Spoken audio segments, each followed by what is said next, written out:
Greetings, everybody. It's the 19th of September and it's time for our webinar. FSSC is hosting today from the Netherlands, and today's topic is Risk and Opportunity, FSSC 24000. Today, I am joined in the studio here in the Netherlands by Minna. Minna's from Refresco, Global Head of Sustainability. Welcome, Minna. Great to have you. Thank you. Hello, everyone. We're going to hear lots about Refresco's journey on FSSC 24000. And Francisco from FSSC, Strategic Advisor. Welcome, Francisco. Great to have you here. Hello. Thank you for coming. Hello, everyone. And before we get stuck into the presentations, I'm going to tell you a little bit about today, a bit of housekeeping, and a little bit about FSSC. So first of all, today, you're all on mute. And please join us with any questions. We'll take those at the end. And thank you to all our friends for joining us today. It should be a very interesting session. Now, FSSC, our vision is to create a better world. A very grand vision. And with our food safety scheme, with over 36,000 certificates in the marketplace, and now FSSC 24000, which has been gaining a great deal of interest, we hope to be able to create a better world for the consumer sector and beyond. We really do this by our two core schemes, FSSC 22000, FSSC 24000, and which is underpinned by our approach with assurance, our integrity, our partnership with accreditation bodies, certification bodies, all really underpinned by our desire to improve through our assurance platform, our development programs, and our support. Ultimately, our values are what drive us at FSSC, which is transparency, integrity, ambition, engagement, and care. And today, we're really going to show you that because we're going to talk about the risks which are driving FSSC 24000 to be a scheme which is going to become increasingly important in the marketplace. And also, when we turn to Refresco, to talk about the impact that's already having at Refresco. Now, the first slide we're going to come to today is with Francisco. And Francisco is going to talk us through what the risks are. Over to you, Francisco, and we welcome you. Thank you very much, Colin. So, when we are talking about risk, let's discuss first what risk are we talking about. What is the major risk for your company? Well, clearly, the major risk is when you fail to deliver what is your primary business. If you are on a service business, you are not delivering your service. If you are on manufacturing the device or whatever is the good that you manufacture doesn't work or broken. If you're on the food business, you start poisoning or killing your customer, which is a very bad marketing plan. So that is clearly your first risk. But once you are mastering that, when you are delivering your service, when you are delivering what you manufacture, when you are delivering the food that the people are using, what is your second biggest risk? My goal today at the beginning will be to convince you that this risk is the social risk. So why those social risks? We are talking about sustainability. To have a sustainable company, you need to ensure that you are sustainable from a financial point of view, so your company is healthy and delivers what it needs to deliver and is generating value. Is environmental risks. So what is the effect on nature that you are doing for delivering and generating the value that you deliver? And what we will focalize now is what is your social impact. Your company has an impact on your employees, has an impact on the communities where you are working or where you have your factories or your distribution centers. It has an impact on overall society. Now, the evolution of ESG, environmental, social, and governance, or in general of sustainability, has been following the evolution of the laws that has been made to ensure that those three components are positive. And those are based on the scandal that happened on each one of them. Why? Because each one of those scandals, or the most important ones, have generated changes in the law.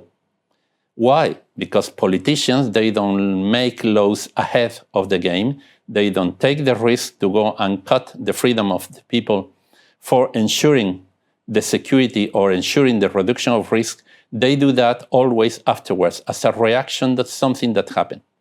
So the evolution of ESG has been the evolution of the scandals that happen on each one of them. So let's start having a look at them. And the oldest one that started ESG was at the beginning of the century. In 2001, Enron made a magic tour and made disappear $67 billion. And the whole company with dozens of thousands of employees was a huge, huge scandal. Now, what happened as a consequence of the Enron case? So 9 months later, just 9 months later, so it was from October 21, and by summer of 22, there was the Sarbanes-Oxley Act. The Sarbanes-Oxley Act was a reaction to that Enron scandal when the legislators said, oh, we cannot keep going like that. We cannot have a wrong governance on a financial company. We need to ensure that a certain number of things happen. That are the things that they are listed there. All those things ensured that there was the right governance in place on financial institutions. And what happened afterwards? That move from financial institution to virtually every kind of institution because people understood that worked. That the recommendations, that in fact, they were not anymore recommendations, but they were mandatory things that companies had to do, work, and companies were more stable, were more transparent, were better governed. So on the ESG, the G of governance started with the Sarbanes-Oxley law because of the Enron case.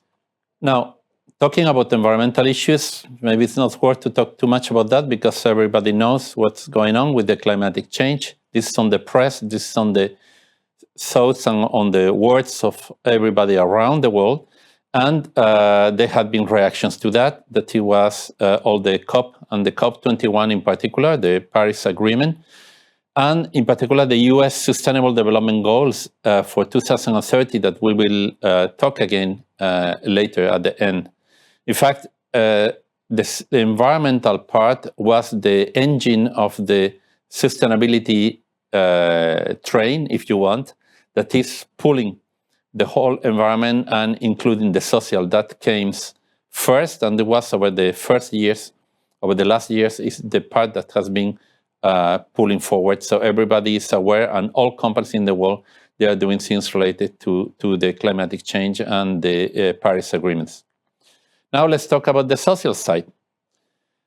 Social side, as we said before, like all the others, like the financial side with the Enron case, has been a history of issues that has happened and the reaction of the law to that. We had, as you can see, about 10 years ago, issues related to the conditions of work. That was with Foxconn, that was with France Telecom, but that affected other companies, not only Foxconn, that affected the companies that they were producing and for which Foxconn was producing. Now, if we are talking about conditions of work or we are talking about harassment on your environment, on your factory, on your offices, this is something that is easier for you to check, to see what's happening, and to understand what's going on and what you need to do to correct them. But look at the other case, the Rama building case in Bangladesh that happened also about 10 years ago. And it was very difficult. Tell me how you can know on your supply chain what is the situation on building safety on a building that is thousands of miles away. This is way more difficult than understanding what is happening on your factory. Same thing with the fisheries in Thailand. This issue concerns all the builders of pet food. And if you are making your cans of fish for cats in one side of the world, how you would know and be aware of what's happening on fisheries that they are thousands of miles away.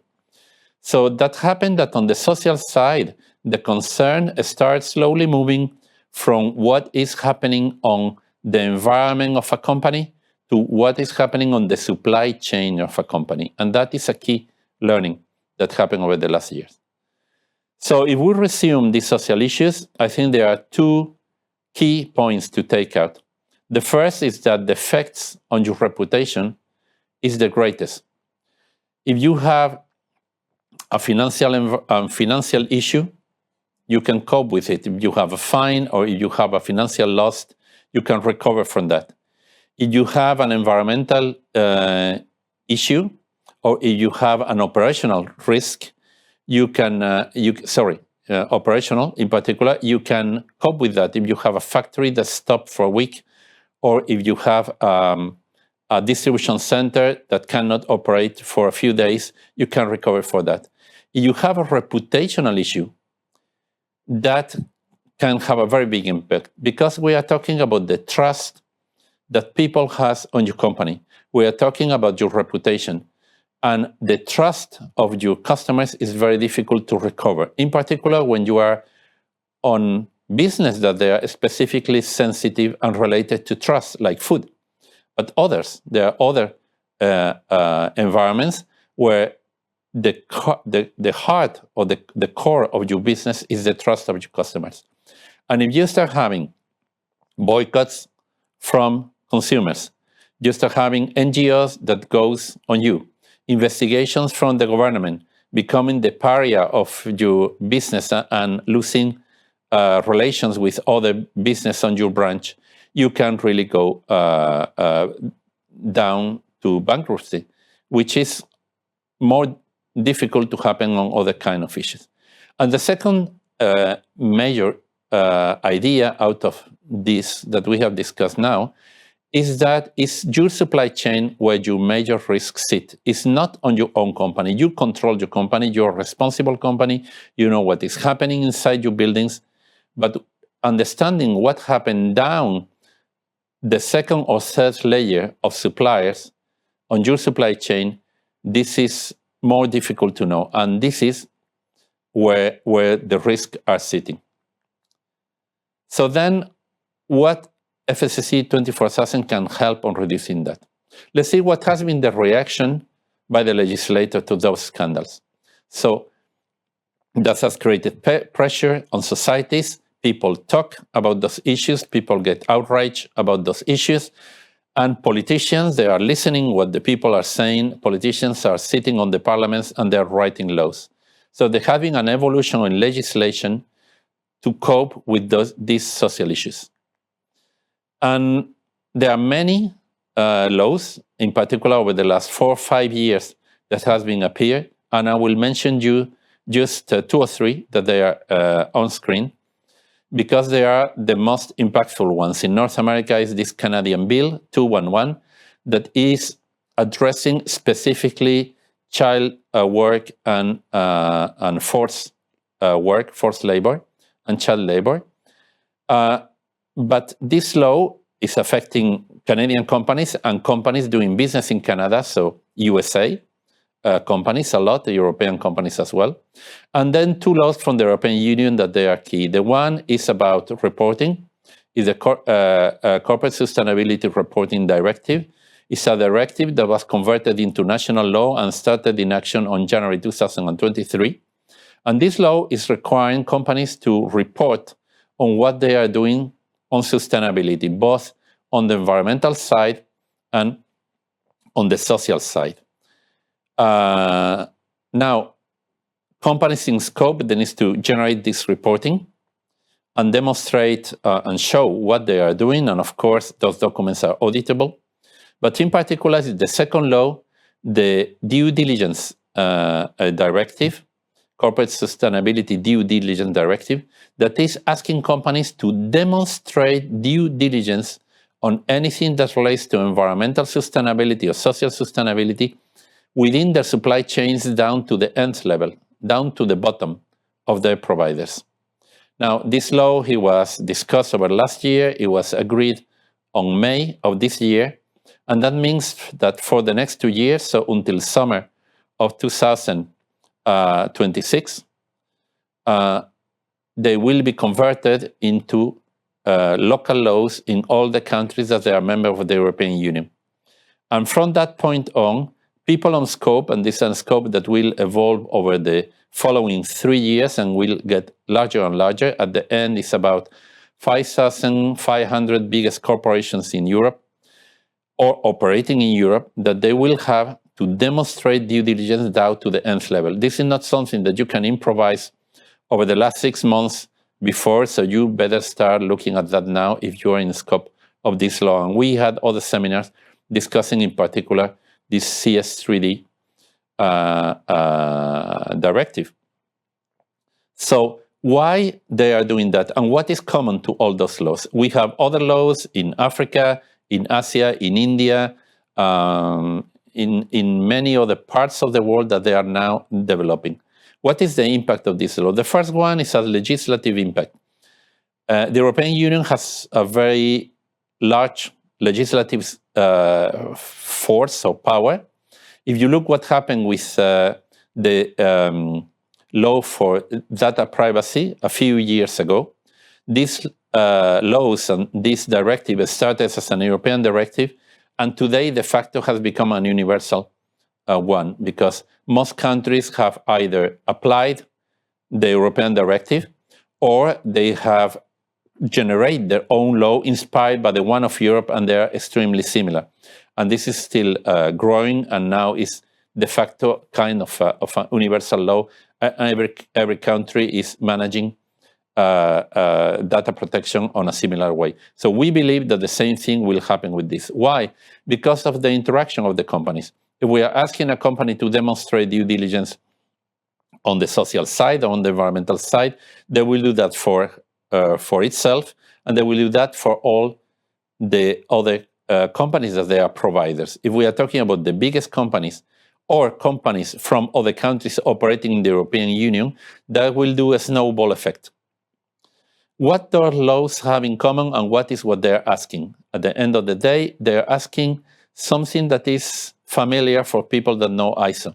They're asking that you do a risk assessment of your supply chain, and that based on that risk assessment, you take measures to either avoid risk for happening, or if the risk already happened, to minimize the effects of that risk. So this is the first one. They are risk-based centric. And the second thing that those directives are asking is that you do that based on a management system that you put in place and that you are doing year after year after year. So you put in place a mechanism to evaluate those risks, minimize and take actions to minimize or make those risks disappear, measure them, ensure that the action that you have taken are effective, evaluate your whole process and try to improve it, and do it again and again and again, year after year. So in fact, it's two components into all those laws, the same in Canada than in Europe than the other laws that I have seen left and right, is a risk assessment and then a management system to monitor and manage the activities that you are doing related to that. Why? It's not by coincidence, it's because it's based on the ISO systems.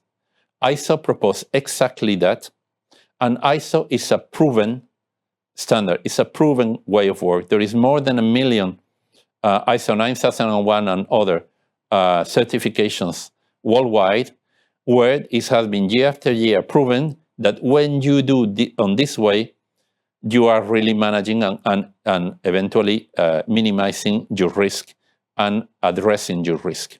Now, an ISO certification doesn't mean that you are solving all the issues.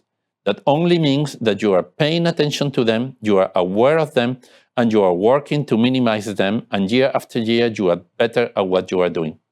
And that works.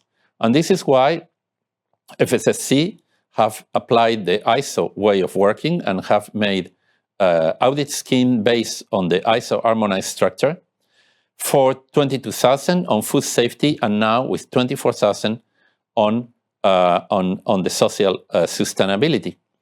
And they have done that based and using the same environment and the same strong integrity program that they had already for food safety, and applying that now for the social environment. So ensuring that you are certified, you deserve your certification is valid, and is working on a way that will generate trust from your customers. So what is in this ISO harmonized structure? So in fact, it's exactly the same thing that this new laws and legislation is asking, is the right part of it. So what the laws is asking is the risk assessment and the continuous improvement cycle. ISO is adding other components that has been proved by experience that will help to have a very solid and established management system in place, which is ensure that you understand well the issues that you have, that you understand the context of your enterprise and what is the objectives and how they are affected by the issues that you may find, ensuring that you have management support and other activities around that related to the documentation of your activities, to the training, to the communications, to the right governance that needs to be put in place with people, that they have the right knowledge, and a certain number of things that will ensure that your management system is robust and it runs, and it will keep running year after year.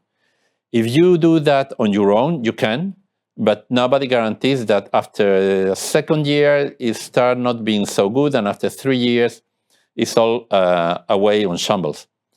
ISO management system has proven that they are sustainable over time because it's a combination of very good practice that ensure the sustainability of what you have established. So what are the topics that 24/7 is addressing? You have them here on the screen. It's a very large palette of social topics that try to cover virtually all the major risks that you can have. Forced labor and child labor, that they are extremely sensitive. Respect of the human rights, you need to do a self-assessment on the human rights and ensure that you have a risk evaluation for human rights inside of your 24/7 certification.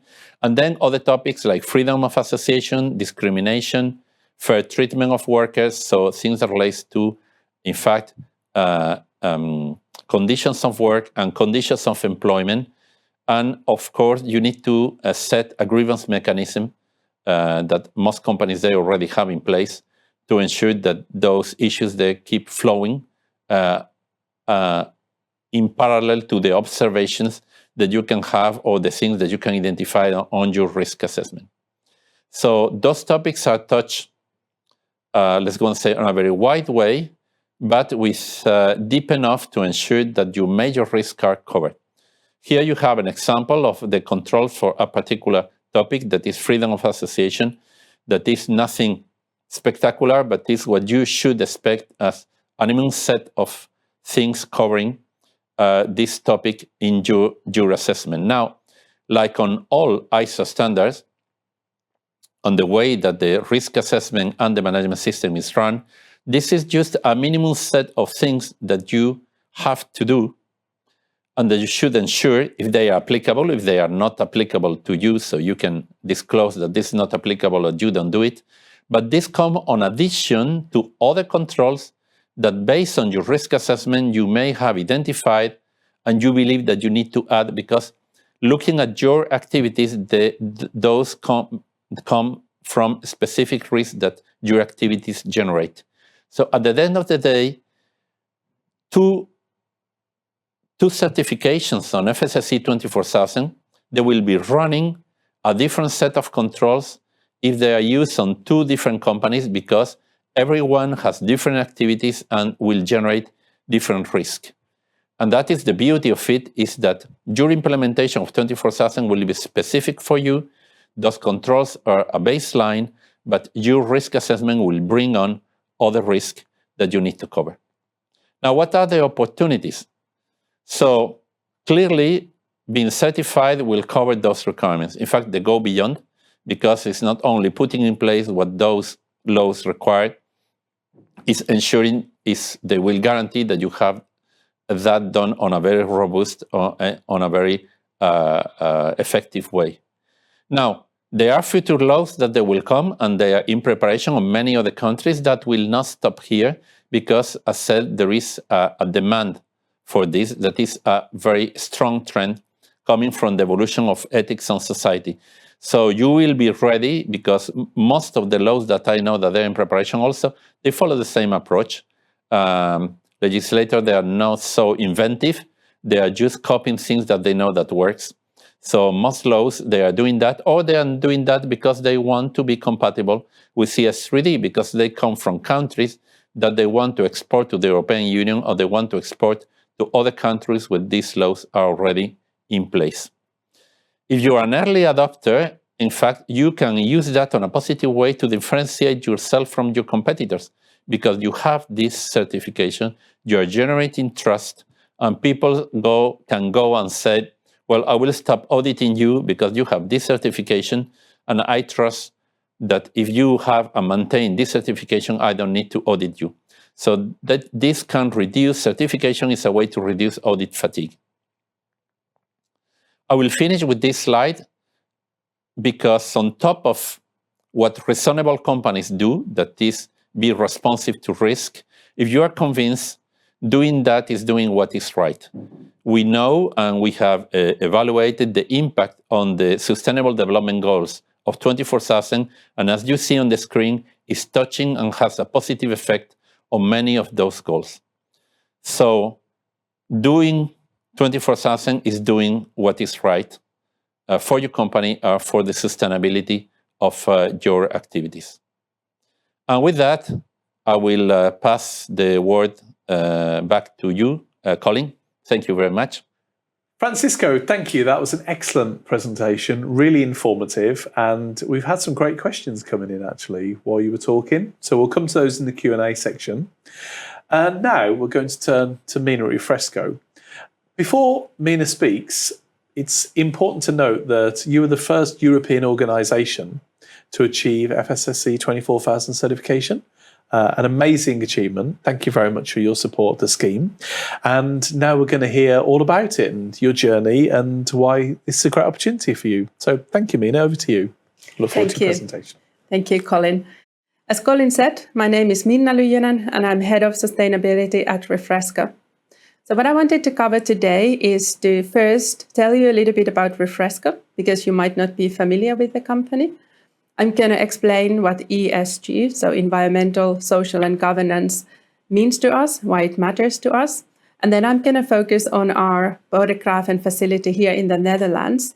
And Bodegraven is the first manufacturing site within the Refresco network that opted for the certification to FSSC 24,000. So let's start with a bit about Refresco. So we are a global independent beverage solutions provider. And we operate in 3 continents, Europe, North America, and Australia. And the company has a very clear vision. We want to put our drinks on every table. And there are a couple of aspects to that I'd like to discuss. So if you think about our drinks, so the products that we manufacture for our customers may not read on the label Refresco. Still, we take responsibility of the products that we manufacture. And actually, when we look at the drinks that we manufacture, we see our factories, we see our solutions, we see our innovations, and importantly, we see our people. And then every table, so that stands for growth.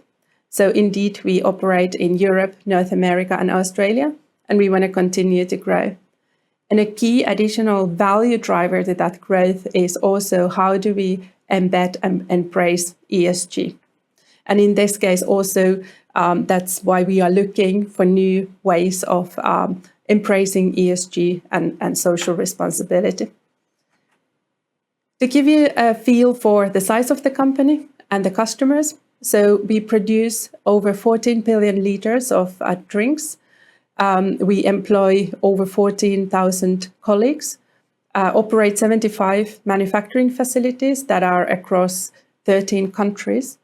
And in terms of customers, so we service international and national retailers with their private label products, their retailer brands, and we service branded beverage companies, so global, national, and emerging brands.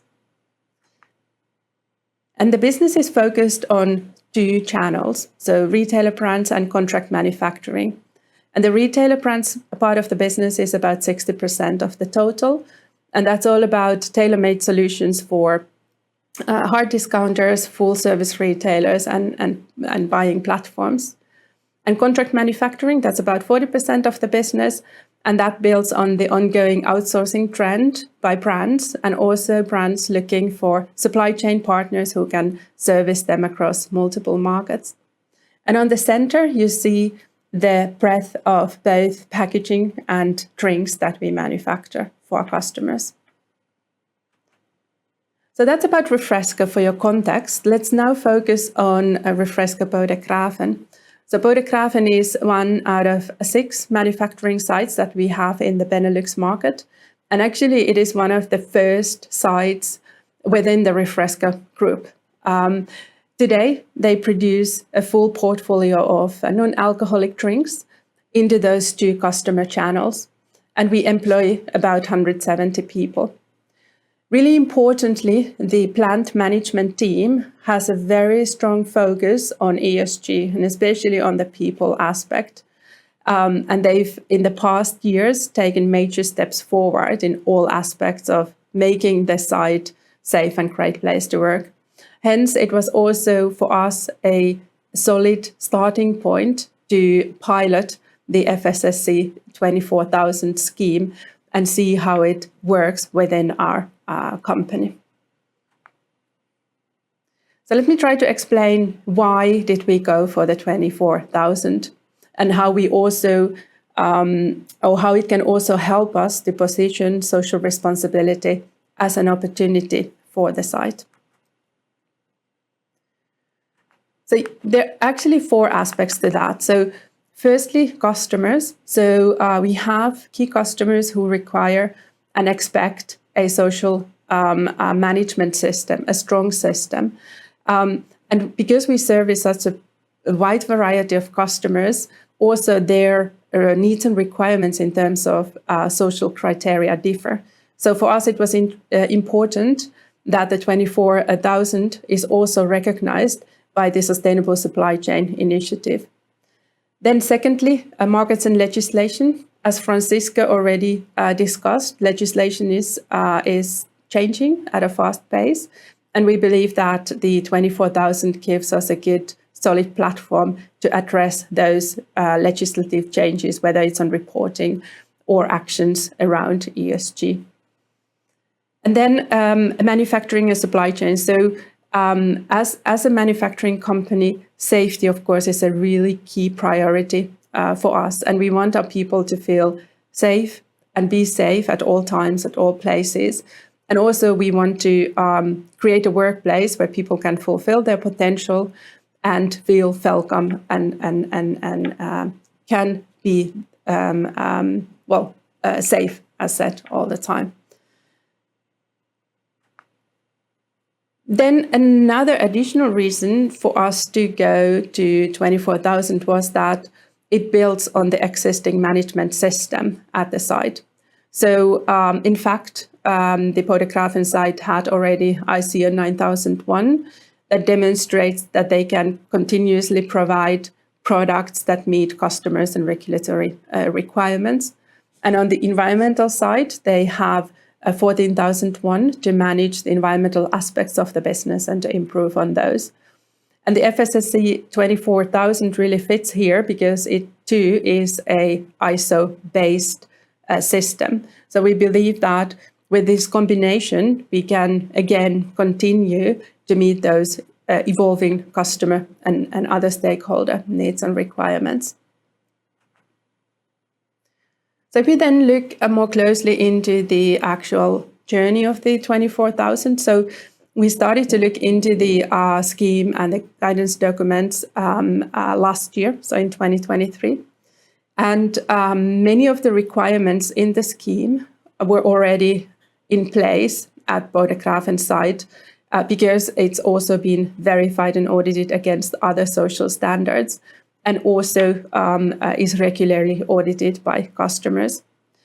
What the FSSC 24,000 has brought is that we have been able to improve the structure of our social management system and also connect the dots of the different activities that we have in place at the site.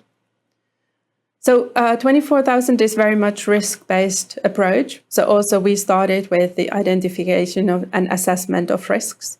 So we looked at topics such as working conditions, health and safety, human rights, and business ethics more broadly.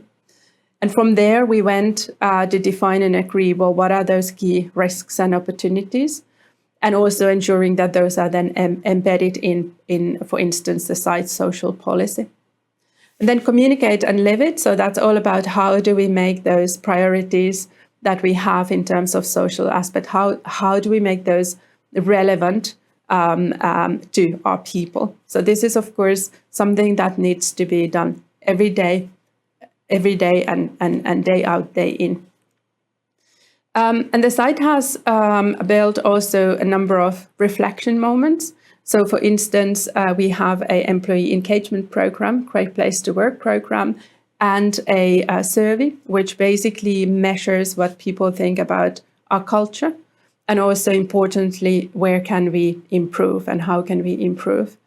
Also, we have formal channels such as Speak Up, a policy, and ethical hotline, confidential advisor, where people can raise concerns, either our own employees or customers or other stakeholders.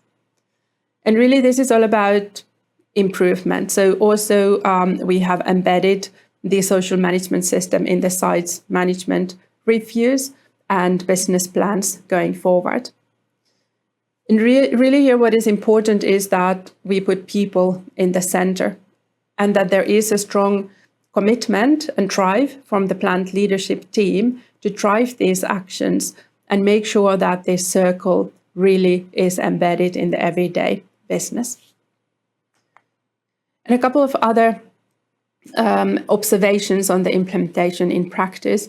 So it's important to say that indeed the 24,000 is not a one-off event. It's not a checklist, but really it requires continuous improvement. And because it's a risk-based approach, then also be prepared for new insights, for new challenges, maybe for new actions. And also it gives the local leadership teams new tools to assess those risks and, where needed, act upon. Also, importantly, the implementation really is a collaborative effort. So yes, HR is involved, but also quality, health and safety, production, supply chain, transport, all those different functions that deal with people, that deal with social topics, they need to be involved. So really, as I said, it's not a one-off event, but it is a journey, it's a continuous improvement approach. So that brings me to my last slide. So let me try to summarize a couple of takeaways. So indeed, it's important, it's key that we put people at the center, at the heart of what we do, whether it's through those Great Place to Work workshops or other means of engaging with people. That is really, really important. And we believe that with the FSSC 24,000, the site indeed can meet those and continue to meet those existing stakeholder needs and requirements, but also puts the site in a good position for future. And again, the implementation itself, it is a cross-functional effort. So you need to involve HR, you need to involve health and safety, and many others. And finally, ESG externally verified. So here, for us, it was important that the FSSC 24,000 is an independent, auditable, and accredited scheme, so that we can, as said, build that solid platform for further growth. And on a personal note, it's been exciting to be one of those first early adopters of the scheme, and it has been exciting, sometimes challenging, but that's what you have when you have a new scheme, and you need to also learn when you implement it. So thank you very much for the opportunity to talk a little bit about our journey and some of the learnings that we've got. Thank you.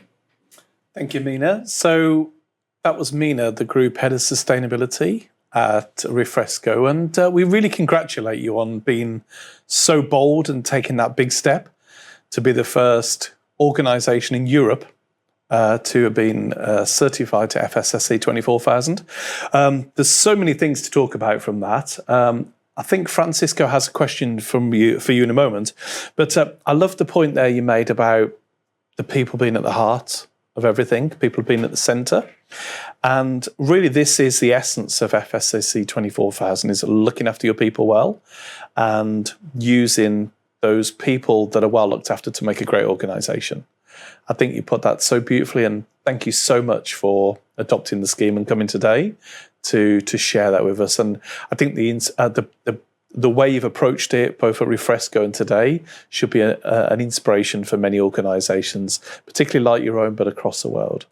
And with that, I think Francisco is really burning to ask you a question. Yes, thank you. Yeah, the time that Colin started looking to the Q&A and the question that we have from the attendants, in fact, it would be interesting for me. I would like really to know, when you decide on doing 24,000, out of the million valid criteria that you could have about doing what is right and about covering risk for your company, etc., which was the really one that makes the turn point to make the decision or say, yes, we want to do this? Yeah. Now, first of all, of course, it's all about the drive of wanting to be socially responsible, right? That's where it starts. But really, what was key was that the scheme really fits well in the existing management systems of the plant. So that was one of the key criteria that made us say, okay, let's go and let's implement it. Mm-hmm. Thank you. Thank you. And I have other questions here. We managed to capture those from the audience, so are very keen. So this might be actually a good question for Minna, actually, if I come to you on this one, Minna. And it's specifically about the site there, Bodegraven. And the question here has come in is that, have you received feedback from the employees? And actually, can you tell us a little bit about that feedback you had and how that relates to the FSSC 24,000 journey? Sure. So during the first audit, which is a multi-day event, also there were multiple people who were interviewed during the event. And afterwards, we got a feedback that people felt that they could speak up, they could speak openly, frankly. And I think that is what you want to hear. So in that sense, really good feedback. And now it's, of course, for us to show how do we, day in, day out, how do we live the program? Being open, actually, that's a real key part of it, isn't it? So thank you for that. We're really into Q&A session now, actually. So let's take some other questions. And I've got another one for you, Minna, actually, if we may. And one of our audience asked, what is your plan for other sites? You said you've got a lot of sites. It's been successful at Bodegraven. Can you tell us a bit more about your plans at all, if you can share those? Now, as I mentioned, it's a journey, right? Mm-hmm. So it never stops, really. So we of course still have lots to do, lot to improve within our current facility. But indeed, it is our plan also in the new year to look if we can expand the scheme in our other facilities here in the Benelux market. Excellent. Thank you. We'll look forward to hearing from that. And of course, it is a journey for many organisations. You're very brave by taking on a fully certified system. And we'll look forward to hearing more. Please come back and tell us more later about the rest of your journey. Let's have some other questions actually now. So here's, I'm going to come to both of you on this question actually, but Minna, I'll give you a rest for a moment, but these are both for you. Question here from Remy. We are thinking of being certified to FSSC 24,000, but are not sure our customers will accept it. What advice can you give, please? And what should we tell them? So it could be, say, for instance, for you, for Refresco, one of your customers, you're not sure how they're going to react to it, or it could even be perhaps you asking your supply chain. But while I'm having you have a think about that for a moment, Francisco, any thoughts from you on this topic? Yes, well, in general, I think you need to first discuss with this customer and go and say, we are planning on doing that, would you accept it or not? If it's a company that's part of SSCI, well, SSCI has recognized it, and it's also on the ITC roadmap. So many companies should be aware of 24,000, even if it's a new standard, relatively compared to all the things that are on the market. And it's at the beginning. So there is already a very large base of people that accept it. So the only recommendation is just to discuss with them, go and say, this is what we are planning to do. By the way, this will fulfill our requirements for laws that we need to comply with. Is that okay for you? My hope is that doing these kind of things, you will reduce, by deploying 24,000, you'll reduce your needs of multiple audits, because it's not getting an audit and getting an audit, it's getting a certification that you can enjoy for 3 years, that you can get the benefit for 3 years. And a lot of organizations will say, no, we will not audit you specifically on a moment of time because you are certified. We know that day in, day out, you are doing your due diligence on the social topic. So actually, by being certified, you might reduce audit fatigue, which is a common issue, and organisations saying your customers might be able to say, look, you've got a certificate, you've obviously embedded the system, you've been assessed by independently, and that could actually provide good evidence and good reassurance. Thank you, Francisco. Minna, I know when you mentioned SSCI, that was a potential driver too. What would your response to that be? So basically, your customers will or won't accept it. Hopefully they will. What would you say to a customer of yours to help them understand the journey that you've been on? And I agree to Francisco's point that indeed it's a matter of having the conversation. What is the scheme about? What kind of topics it covers? And then indeed having the recognition from SSCI is a powerful one. But of course, there is no one solution for different customers. So, you would need to approach that per customer and have those meaningful discussions. Have those discussions with them. And I love on your slide there, you had, so for instance, on the E, you had ISO 14001, the S, FSSC 24000, great to see that there, G 9001, it could also be 27001. So I think what you're also describing is that they dovetail together because of the high-level structure, being very technical there. So actually you have a suite of these that you can offer to your customer to say, look, we're covering the bases, and actually we're doing this because it's the right thing to do for your organisation as well. Good. I think that really came across in that presentation, so thank you for that one. Let me take some other questions.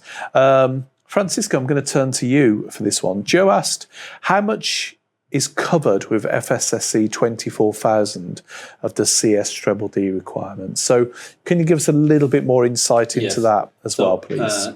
CS3D is looking at the sustainability of your supply chain on both the environmental side and the social side. 24,000 is only covering the social side, it's not covering the environmental side. So you need to do, and this is the way that ISO norms are done. They are specific to a particular topic, and they go just into that topic to avoid overlapping. So you should do like Refresco and have 14,001 for the environment, and have 14,001 and 24,000 into the same management system. And you have an environment management system that is looking at the environmental side. Sorry, sustainable management system is looking at the environmental side and the social side. This is a possible way of doing. Now, on the social side, 24,000 is satisfying and exceeding the requirements of CS-DDD, because what is required on the social side, like on the environmental side, is that you evaluate your risk, you take action based on those risks, either to reduce the likelihood or the impact of the risk, and when a risk happens, you minimize the impact of those risks, or you take them out, the risk. You can remove the risk. And that you do that managing through a continuous improvement cycle. And in fact, all ISO norms do exactly that. In fact, I would say it's the opposite. Legislators are doing these requirements because they know that this is what works. That comes from ISO. There is more than 1 million certifications of ISO. Working this way works, and they know it, and this is what they ask in that. On top of that, ISO is asking for other things, what is technically in chapter 5, 6, and 7, where you are taking your actions, making monitors to ensure that you are following up on your actions, you are deciding what will be a success factor for a particular risk, you are doing that through the year, you are providing training, you are ensuring that you have the right resources because management needs to be behind and ensure that you have the resources and the governance that is required to managing all that. You are doing communication, you are creating a policy, and there are many other things that will just ensure that you have a robust management system that is sustainable over time. It's not something that you will put in place 1 year, and then the second year will run a little less good, and after 3 years, this doesn't work anymore. ISO forced you, in fact, to have a very good management system that is robust. And like that, 24000 is based on ISO, so it ensures the same thing that will happen with other ISO norms. Thank you, Francisco. It's a very comprehensive answer to that. And if I can come to a few more questions, which are kind of similar, about requirements that organisations are having. I've got a question here from Penny, and she says, do I have to have FSSC 24,000 if I already have FSSC 22,000? I've not seen that question before in one of these webinars. Yes. That's an interesting question. So if I've got 22, do I need to get 24 as well? No, at all. There are two different schemes with two different contents and two different objectives.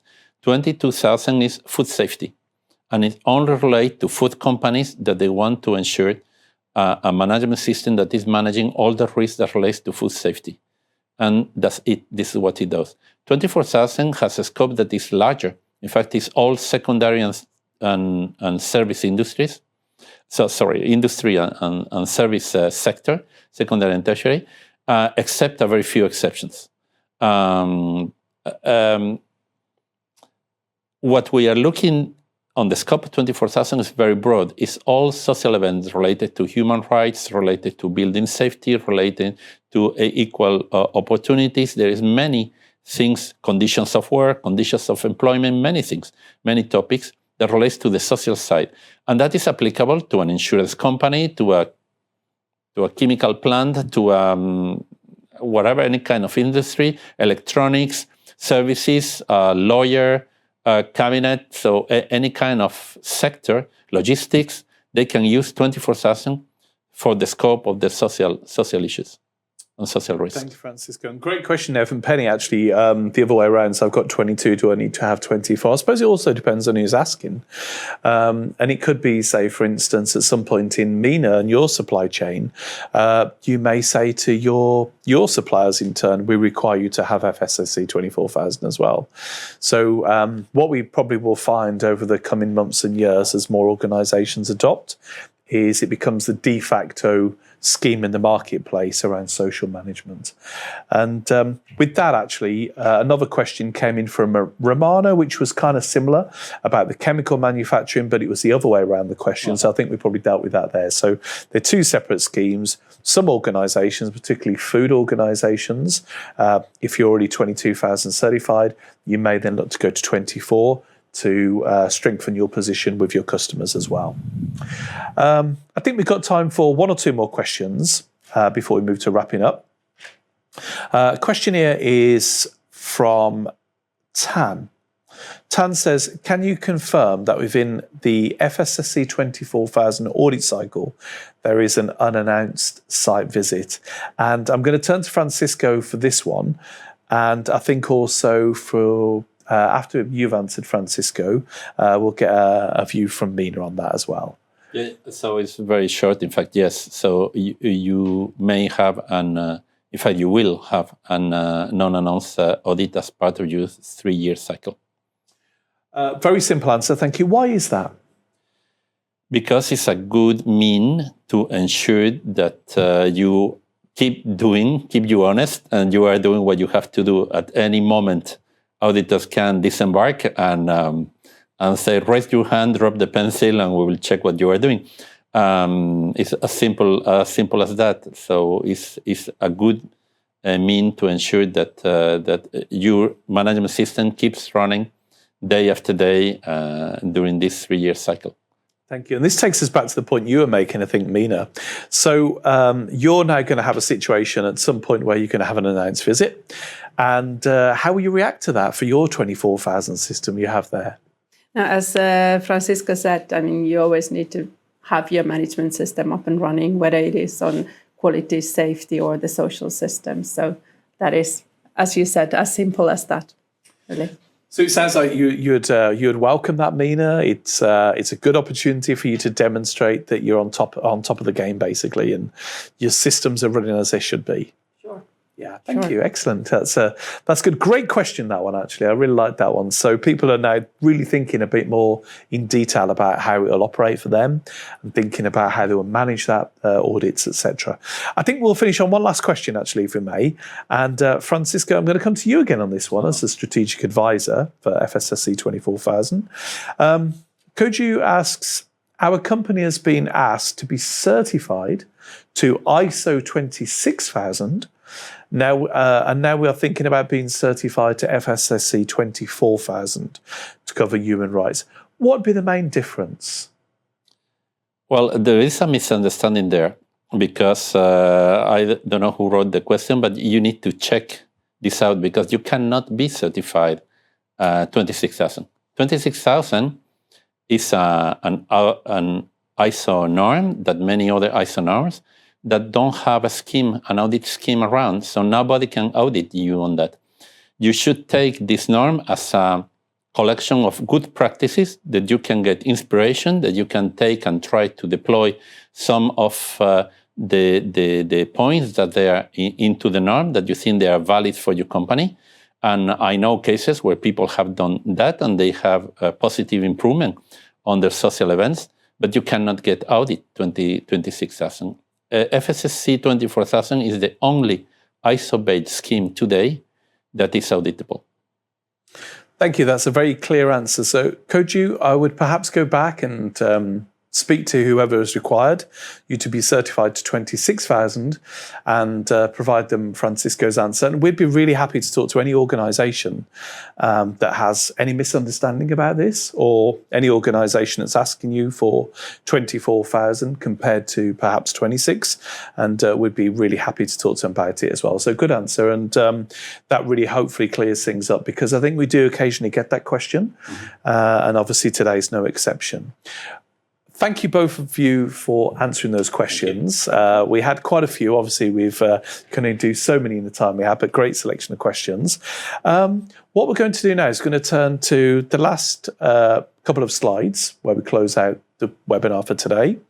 And the first one really is to tell you about getting in touch with us. So you can see on the slide here, we have our market representatives around the world. So in our key regions, we have, in fact, we have representative cover.